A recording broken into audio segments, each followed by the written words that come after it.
Hi,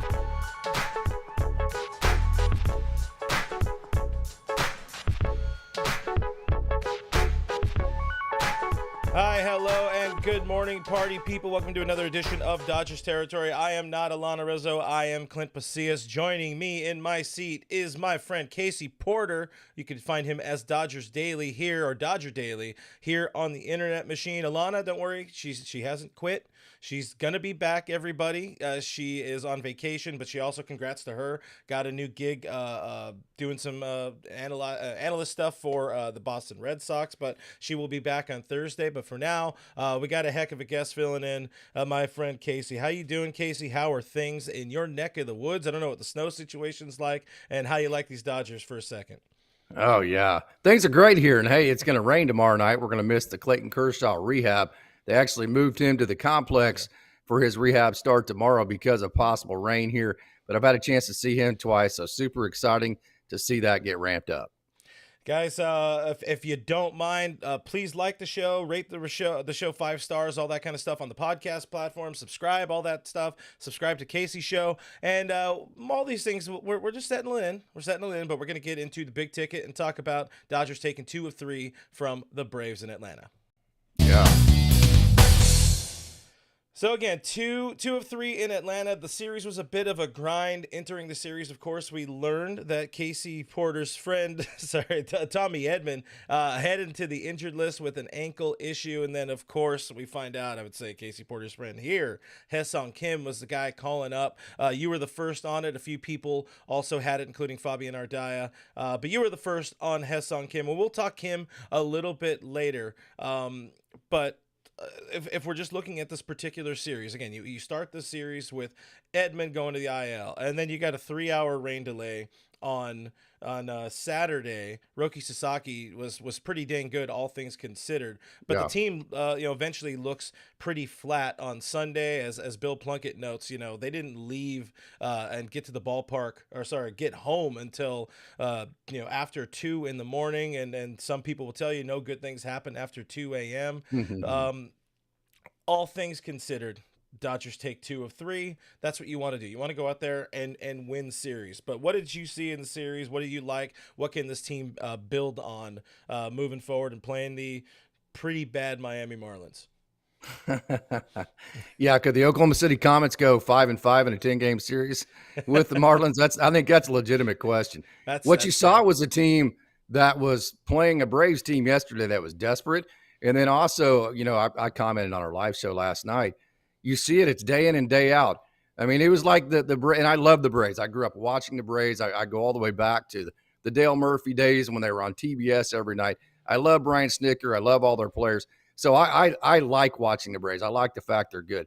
But I mean, it was like the World Series last night for them whenever they beat the Dodgers, and it was just one game out of the 3. So it just goes to show you how difficult it is to be the Dodgers every day. Now, hey, no sympathy when you have such a high payroll. We understand that. But it is tougher than people think to get everybody's best shot, everybody's World Series shot at you every day. And as far as Dustin May, I don't mean to punt that question, but I'll say this about him. I do like the fact that he's throwing a lot more sweepers. He threw, I think, 32 sweepers yesterday or something. That's going to be a great pitch for him because late movement, he's got that right turn with the sinker, now the left turn with the sweeper. I mean, and then they're both late. That's going to be great for him. But what I'm going to say about him is I'm going to hold off any kind of objective evaluation on him till about the All-Star break. He's just gone through too much. Yeah, no, that's fair. I do want to ask you a little bit more about Dustin, because it wasn't, we'll say it's a not good start. It wasn't necessarily a bad start. I would argue the start in Chicago was a bit worse, and I think he had some things working against him there. But in my opinion, with D-May, it feels like it's a little part of the league adjusting to him and kind of the new arm slot. Maybe they found where they can see the ball being released from. But another part is, and he mentioned it in his previous start. I didn't see his post-game comments yesterday, but a little bit of the pitch execution. The command isn't quite as crisp as it was over his first 3 starts, and still getting used to that you mentioned, the sweeper there. When he keeps it down, when he stays on top of the ball, that sweeper has been very, very nasty, to at least the new version of the sweeper. As you know, tweak the grip this spring training and over the last couple of years. And he's done a lot of things to try to keep himself on the field. That's the most important thing for Dustin May. He's missed the greater part of the last 4 years with injuries, various injuries. It's not any one particular thing. So the fact that he's still on the mound, that's good for the Dodgers. The Dodgers need him at this point, and I think his next time out, which should be at Dodger Stadium, all things should be good for D-May. But anything else you want to add on Dustin there before we kind of shift gears? I still view him a little bit as a rehab setting in the sense that, yes, all these games matter. The Dodgers still have the best record in the major leagues, so they have a lot of room for these process-based situations. I know we're going to talk about Michael Conforto. Max Muncy, it's good to see him finally starting to hit the ball. I think people really kind of felt like that was going to happen because he was putting good at-bats together. They just weren't ending in the results that we wanted. And we saw that with Andy Paez. But typically over the long run, the odds catch up. And when you have good at-bats, even though the results aren't there, eventually they will come. So I say that to say I'm still in process mode with Dustin May. Yeah, it's still a situation. When these guys come down to Oklahoma City in rehab, literally the only thing they're worried about is like Evan Phillips. I walked off the mound intact. I can throw my next outing, and I am healthy. And so that's number one for Dustin May. As long as he continues to stack up one outing after the other, and he doesn't have setbacks from an injury perspective, all the feels will come back. Say, whenever you're injured like he's been, it's not necessarily that you have any pain or anything hurts. You have all of that ability. Where you really see the effects of an injury and coming back off of it is in the execution piece. The feels aren't the same. So for me to sit here and evaluate Dustin May, this and that, at the beginning of May, coming off of all the injuries he's had, and to put any kind of critical evaluation on the execution piece, I think would be a very unrealistic way of evaluating him at this point. No, that's fair. I mean, obviously, we're all on here talking multiple times a week about the Dodgers, so you're always going to force narratives early or whatever. But you're being very realistic about it. The fact that he's pitching, that's something we should be happy about. We should be excited for, and he hasn't really gone out and crapped the bed in any sort of way. He's keeping his team in games, and that's all you could ask for right now for, again, somebody who 10 months ago was potentially fighting for his life. So we'll keep on letting Dustin May ride, and he will figure it all out. A couple of big time positives out of the starting rotation from the series. Yoshinobu Yamamoto, Roki Sasaki, another excellent start for the Dodger ace. 6 scoreless innings, 5 of those of the no-hit variety, lowers his ERA to 0.90, the best in baseball amongst qualified starters. Dude is just straight up elite. And we'll say this before we talk a little bit of Sasaki. When the Dodgers signed Yamamoto to the richest contract for a pitcher in baseball history, despite never pitching a major league game, they got a little bit of flack online. It feels to me like maybe they knew what they are doing. What are your thoughts on Yamamoto here in season 2 and just how good this dude has been for this team here in the early throes of the season? First of all, what made that contract make sense? Obviously, the execution piece, the Dodgers knew that was going to translate, but then it was the age. So when you talk about long-term contracts, the worst thing you can do is to get into long-term contracts that put guys well into their late 30s. That's typically that's the only way an organization like the Dodgers can not have a roster every year that can compete for a World Series is if they have a whole bunch of long-term contracts that they can't get out of, and it's aging 30-year-olds that aren't producing the way that their contract says that they should. So the fact that Yamamoto was so young made it worth it for the Dodgers just to be as aggressive as they needed to be. I mean, you're still only going to take him into about his age 35 year. So let's say that he struggles, say, age 33, 34, 35. Well, you got 7 elite years out of this guy. That's liable to be 3 or 4 world titles. That makes that contract worth it in an infinite amount of times over. Plus, just the international factor of it with Shohei Ohtani and Roki Sasaki. The Dodgers are going to make money hand over fist with those types of situations. To go to actually the execution, I call him the magician because it's like he's doing a magic act every time he's pitching, the way that he executes. And it's something that's interesting. I kind of caught onto this last year. When he throws his four seam from the 60% to the 65% in zone, that's like whenever he's at his absolute best. So it's just enough in the zone to where he can stay ahead of counts, to where he doesn't actually have to throw a splitter for strikes. He doesn't necessarily have to steal strikes with his curveball, but it's not so much in the zone where hitters get comfortable and they start ambushing him. Yeah. So that 60 to 65% range in zone for Yoshinobu Yamamoto has been a magic number for who I call the Magic Man. Yeah, he's a special kid, a special cat, fun to watch. He can throw any pitch at any count, and really is the true ace of this Dodgers team. He is my pick, as people know here on Dodgers territory. He was my Cy Young pick, and so far I'm looking real good on that. Roki Sasaki, of course, People like to be critical about Sasaki as well. I was just on ESPN LA with my buddy Greg Bergman and Marcus Grant, and apparently I was turned on to the fact that there was an anonymous scout somewhere that said that Roki Sasaki's been the biggest disappointment in baseball this season. But you got a kid coming off now, his first career win in Atlanta, a gritty effort over 5 innings. Again, more impressive knowing that he started 3 hours later than he was expecting, thanks to that rain delay. Listen, for all that has been said about Roki Sasaki over the last, honestly, 5 to 10 months, he seems to be getting better and better. He seems to be finding ways to keep his team in ball games. What are your thoughts on what you've seen, the growth of Roki Sasaki over a month and change now as a big leaguer, and I guess we could say kind of quiet the haters when it comes to Roki and his growth? Well, I'll say this, just from maybe a coaching perspective, a growth perspective, as you kind of brought up. I love that term because the Dodgers are very growth mindset oriented. This could possibly be like best case scenario for him. So we were promised 102 mile an hour fastball, the best splitter in the game because it has basically 0 RPMs on it. And that's not what we've gotten. We've got 94, 95, 96, fine, whatever. I think he's eventually going to be the fastball that we've heard about. I think there's a transition period, like Coach Barakoff said on our show last night.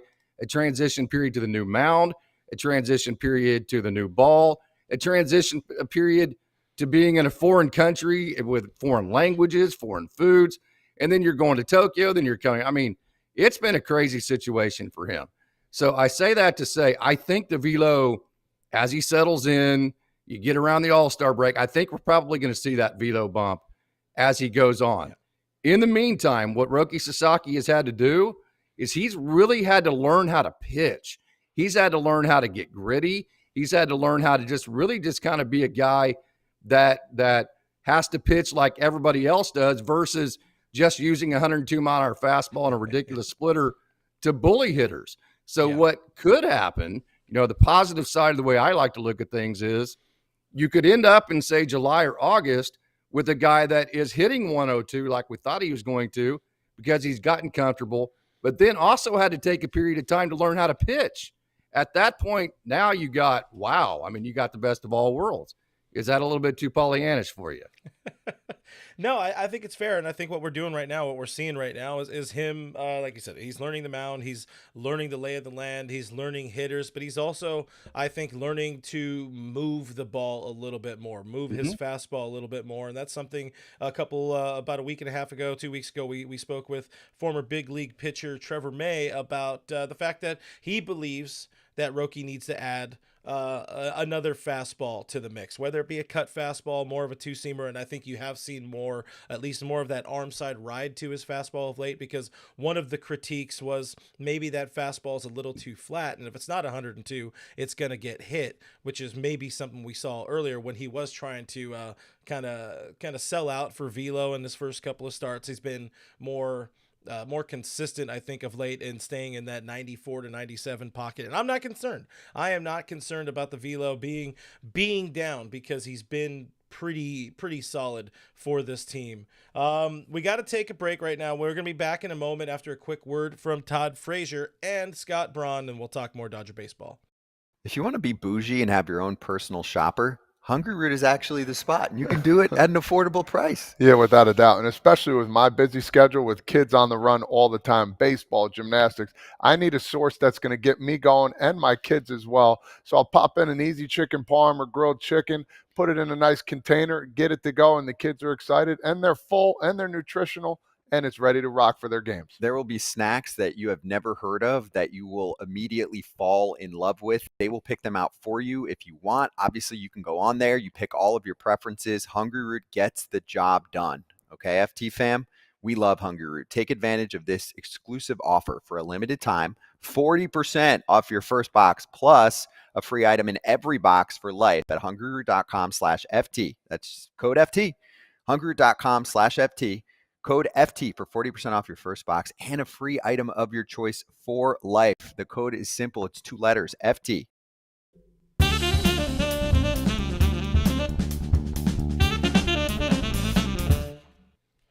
Guys, we are now bleeding blue. Of course, we got my friend Casey Porter. Make sure you guys follow him here on the YouTube. Dodgers Daily here on the YouTube. Dodger Dogs Show does great work here, covering your team day in, day out. And also great follow on the social media. And one of the best prospects, Dodgers prospects knowers I know. I always love talking Dodgers prospects with you, of course. I know maybe you don't want to be always thrown in the prospects bucket, but listen, you know everything. So that's where I'm going to talk to you about this Dodgers team and their prospects. And we'll set the stage this way. Look, despite Sunday night's loss, the Dodgers still have the best record in baseball. They have a half-game lead over the Padres entering play on Monday. They play a very bad Miami Marlins team. All of that aside, listen, pitching has been mostly pretty good for this team outside of a couple outliers. The offense has been okay-ish. Definitely improving. You know, we had an Andy Pajes hot streak in there. Shohei Ohtani, Freddie Freeman, Teoscar Hernandez, Will Smith. They're all having all-star caliber starts to their seasons. But there are complaints. There's one chief complaint we see online right now, and that is Michael Conforto. We got to talk about the Conforto factor, his struggles at the plate, and how it relates to Hyeseong Kim eventually getting in the lineup, because I think that's your kind of sort of clear path, unless there's an injuries. That's your path to getting Kim in the lineup, and we'll do it this way. We'll look at some numbers here. By a number of stats, Michael Conforto is the worst hitter in baseball. And I'm not here just to pile on. It's just these are numbers. He amongst qualified hitters, he's been rough. He's been rough, as where Hyeseong Kim has earned some opportunity at the AAA level. We know the Dodgers aren't going to cut bait just yet. I guess this is more an opportunity to set the stage of tell people about Hyeseong Kim, what you've seen in his growth at AAA, playing every day, bouncing all around for this team. And is he somebody who could be, kind of major league ready at this point to get out there, play some left field, play some center, second base, maybe even short? He's played all around. Give us your take on or your 1 month assessment of Hyeseong Kim. He's definitely plug and play defensively. Now, he's made some errors at shortstop, but I said from the very get-go, Mookie Betts is great. But if the Dodgers want to make – and Alex Freeland's awesome too. As a matter of fact, Alex Freeland has by quite a bit outperformed Hyeseong Kim to this point in the season. But there's roster issues that make it a lot easier to make it Hyeseong Kim. Plus, he can play infield and outfield. And Kim, like I said, being on the 40-man roster. So here's just kind of the nutshell of that. By Hyeseong Kim being on the 40-man roster, when he started in Oklahoma City, that automatically took up one of his option years. So his option year is already gone for this. Mm-hmm. One of his 3 is already gone. If you put Alex Freeland or Dalton Rushing on the 40-man, and then you put them in L.A., then bring them back to Oklahoma City, that then counts as one of their 3 option years, versus right now, since they've never been put on the 40-man, they can stay in Oklahoma City all year and not lose an option year. Mm-hmm. So that's why Hyeseong Kim in situations like this, plus he exactly matches defensively what Tommy Edman would have brought for this team. That's why it was a no-brainer that he was the choice in this situation. So he's very much so plug and play defensively. I do have concerns with the offense. I think there's still a transition period there. Mm-hmm. I don't personally think that he's ready to hit major league pitching on a consistent basis. At this point, I still think he needs to see velo. I still think he needs to see velo up in the zone. His strikeout rate, we've seen it. It's pretty high for a guy with his type of speed. Mm-hmm. I think there's still parts of his game that he can get in Oklahoma City in front of 3,000 people on a Tuesday night and really just kind of close the holes, because I'll say this, Dodgers fans are the most knowledgeable. They are the best fans I have ever been around. I would say St. Louis Cardinals fans are up there too. The Cardinals fans are awesome. But the Dodgers fans are awesome. They're super knowledgeable. But when a prospect, they want their prospects to come up. They're super excited. But then after 2 weeks, if they're hitting $190, they want to send them back to Oklahoma City, and rightfully so, because we're all like, hey, man, we got to show you a time. We got 3 Hall of Famers at the beginning. We got 6 guys that are having MVP seasons. We don't have time for this, right? So I get all that part of it. So what I worry about with a guy like that who still has quite a bit, in my opinion, of transitioning left to do, I worry about that, him going up to Los Angeles, it not going the way it needs to. Mm-hmm. And really, that's kind of 2 steps back for the 1 step you took forward. Yeah, I can understand that, and that's why I wanted to get your opinion. You're somebody who's put eyes on him there a whole bunch at AAA, and everybody just kind of sees the numbers, but you don't see the game. You don't see some of the holes in the game, holes in the swing, things that still need to be refined. And yeah, it's fun for him to come up and steal a base and late in a ball game and all of that, but is he ready for prime time? And right now your opinion is no, but hopefully soon, as we always do. There's another and I could be wrong, Clint. I could be dead wrong. I've been wrong many times before. So I just really want to see him get an opportunity. I mean, he's up right now. I bet he would be at least as good as Michael Conforto if he's starting for the next 3 or 4 days before Tommy Edman comes back. But hey, I don't know if we'll be able to take that bet.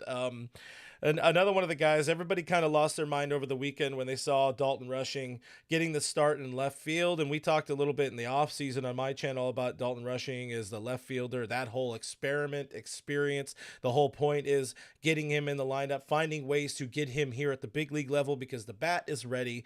He was great in 2024, and he's even better, it seems like, this year. The power coming a little bit later, it seems like the first few weeks he was scuffling by his standards, but he has been phenomenal. He's a ball player, like we talked about last time. And how do we get him to the big leagues? Is it left field? I'll ask you again. In what is it? I think 10 innings he's now played some left field for Oklahoma City. Is he somebody that can run out there, put on a left fielder's glove, and play adequate enough defense to get in the lineup every day for this Los Angeles Dodgers team? Right now, I like, if it was tomorrow, I mean, I just don't think there's the reps there. I mean, it's not as easy as people think. Hey, throw on a glove and head out there on the left field. By the way, Freddie Freeman's at first. By the way, Mookie Betts is at second. By the way, Teo Hernandez is in the right field. By the way, Will Smith's your catch. It's not as easy as just, hey, here you go, Rook, here's a glove. Yeah. By the way, go ahead and transition to Major League pitching, which is like the hardest transition to do anything in sport, to go from Pacific Coast League pitching to Major League pitching. Now, you see the same type of stuff in the PCL, but you see it more consistently at the Major League level. It's every single night. You never get a night off from it. And then the execution is just unbelievably different. So here's what would be my concern there, is that not only would Dalton Rushing have to make the incredibly difficult transition from AAA to the major leagues, which is hard enough to begin with, now you're asking him to do it in a position in left field to where he's never played before. And so you're asking him to do, on both sides of the ball, something that is so ridiculously hard to do that I'm not even sure somebody that's as good as Dalton Rushing would be able to maximize what he's capable of doing at this point. So if you want him to be your left fielder, then put him in left field, give him 3 or 4 months. Let's evaluate it at the end of July, maybe August, and maybe he'll be ready defensively at that point. That would be, but I'm a conservative type person. I'm the type of person that likes to put people in the best situations versus just throw them in the deep end and see if they can swim. that kind of deal. But that would be my thoughts on that. Yeah, I don't know. I think with somebody like Dalton, where again the bat does seem ready. At least statistically, it seems ready when you look at that Baseball Reference page. You've seen him a lot more. We finally in LA are going to get the opportunity to see him a lot more because they're going to be playing Comets games on Sportsnet LA, which is awesome. And I encourage everybody to go out and watch some of these games, or I guess really sit down, stay home and watch some of these games because that is pretty dang cool. But listen, there's going to be no better place for him to get better than at the big league level, in my opinion. And if it means saving us from a lot more Michael Conforto and his struggles, I would still agree. Like maybe 3 weeks, maybe a month. Let's give him give him the month of May, see how he comes out of the month of May, mostly playing left field. And if, if things aren't trending in the right direction, then you got to figure out a path to get him up there because as the tweet I posted from Tim Cates said, Dodgers have a first baseman, they have a catcher. You got to find a way to get an elite bat, potentially elite bat in that lineup when it comes to Dalton Rushing. And this appears to be the most obvious path. Left field right now appears to be the most obvious path. One more before I let you get out of here. I want to talk about Ben Casparius because he is listed as now tonight's starting pitcher. And Dodgers fans who did not watch a lot of Tulsa and Oklahoma City know this kid is a reliever and a very dominant reliever, but he is a dude who was a starter for the majority of his professional career. And if he wasn't starting, he was getting bulk innings. He was a multi-inning reliever. Getting his second start of the season, his first real start, to be honest, as a big leaguer. Dave Roberts had said, he's a different guy, a different kind of build now than he was even at this point a year ago. What can you tell people about Ben Casparius, the starting pitcher, and how do you think this version now that's, touching triple digits with the fastball, he's got something going for him this year. He's been absolutely filthy. Can that frame, that build, all that sustain, 5-6 inning workload? Oh, 100%. And the reason is he has two centerpiece pitches. So kind of the way that Ben Casparius invented himself. He went to North Carolina out of high school, and he was a two-way player, shortstop. I mean, he could really hit. And then he went back home to Connecticut and played for Tom Penders there at UConn. Tom Penders, by the way, I wanted to give a shout-out to him. I've had a chance to see that UConn program up close and personal twice. What a great job he does. So anyways, he goes back home to play with Coach Penders. He becomes a pitcher. He develops this great arsenal of off-speed pitches and a fastball that's just kind of, okay. So he comes to the Dodgers, and he's still with these great secondaries and a fastball that's kind of like, okay. And he does well with Rancho. He's like the California League Pitcher of the Week, gets promoted to High Great Lakes. And to be honest with you, from that point on, it's been, let's reinvent myself. Let's figure this out. Let's find the best version of myself. So he's gone through several different carnations of what is the best version of Ben Casparius, and his success has been anything but linear. So for factor number one, what Dave Roberts is hinting to there, this guy's seen failure. He's had to deal with failure. He's had to figure it out and get over it. And so that's why I think you're seeing a guy that is scared of nothing. He has no fear of failure because he's already been there, done that at the minor league level. That's number one. And then number two, what happened as he gave himself the patience to continue to find the best version of himself, his fastball started catching up to his plus slider. That's a 3,000 RPM slider. And so he always had the centerpiece slider. Then the fastball got up to 96. Then it got up to 97. Then it got up to 98. Now it's where it's at now. Now the spin is touching 2,600 or close to that. So now you have legitimately two pretty much elite centerpiece pitches. And I've said that many different times. When you have one centerpiece pitch, great, that's probably a reliever type deal. Two centerpiece pitches, that tells you can go through the lineup fairly easily twice. And then if you add just kind of a third pitch like in a curveball that you can steal strikes with, that's starter stuff. So this only makes sense to me. Yeah, I've everything I've heard about Benny Caps has been good. Everything we've seen when it comes to Benny Caps has been good, and I'm excited to see him get some run, in the starting rotation, even if it's 2 or 3 starts before somebody like Tyler Glasnow or Blake Snell return. I think the Dodgers still have a need for him, Casparius in the rotation when Kershaw returns to the fold as well, who you mentioned earlier is making another rehab outing in Arizona tomorrow. Dodgers getting a little bit healthier and things are trending in the right direction. Best team in baseball and one of my favorite people to talk to here. This is Casey Porter. For the people who don't know, tell them where to find you, where your show is and all that kind of stuff, and not where to follow you home because that would be weird, but let the people know where to find you. Yeah, Dodger_daily. I think it is. And I think it's Dodger.daily Dodger_daily on X. And then I think it's Dodger.daily on Instagram. Also have a Facebook page and a Facebook group. And then the YouTube page, the Dodgers Daily YouTube. We have our daily Dodgers Dog Show where we have a host of guests. Had you on it a couple of times.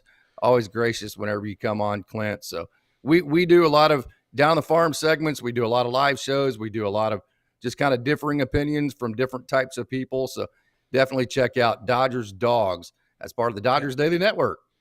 Yeah, always a great watch, always a great conversation. Casey, I appreciate you. And I got a couple more things to do here on the show, guys, and then we'll sign off. But for now, I'm going to throw to Last Licks.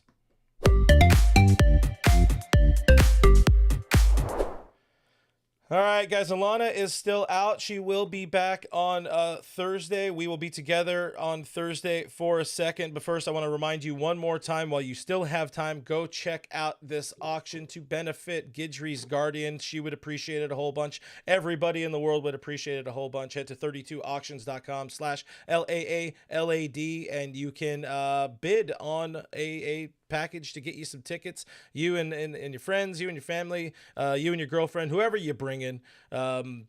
Just the important thing, it's helping support doggos in the community and supporting Alana and all that kind of stuff. I think she would very much appreciate if you do that. The last thing I wanted to touch on before we get out of here, quick baseball thought for the road. My friend, a buddy, I've had a beverage, a beer, an adult cocktail, well, it's more of a Pacifico with this guy, but Ross Stripling, Dodger legend, Chicken Strip himself, announced today he is retiring from the great game of baseball. Probably not the way he wanted to go out. Did sign a minor league deal with the Royals this offseason. Things didn't necessarily come together for him there, but hell of a career for Chicken Strip. Does have himself a World Series ring with that 2020 team, even if he was not on the World Series roster and all that. But I just wanted to give a shout to Chicken Strip. Ross, congrats on a great career, man. Hey, golf is fun as well, so let's get out and do some golf while you're doing your accounting or your tax stuff, whatever it is you're going to be doing. He's a smart kid, and we appreciate the great Ross Stripling.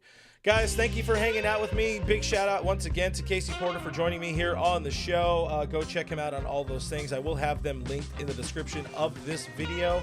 YouTube channel, give him a follow there. Give him a subscription there. Subscribe to Dodgers Territory. We are getting close to 10,000 subscribers. We would appreciate it. Alana and I would appreciate it very greatly if you can help us get there before, I don't know, some point in time. That would be nice. I am Real FRG on the social media machines. Give me a follow. Smash the thumbs up button on your way out of here on YouTube. Hit us up on the Apple, the Spotify, rate, review the show, all that kind of stuff. I'll be back tomorrow, post-game show with my buddy Greg Bergman from ESPN LA, and we'll have some fun talking about, hopefully, the Dodgers taking Game 2 of the series against the Marlins. But until then, bye!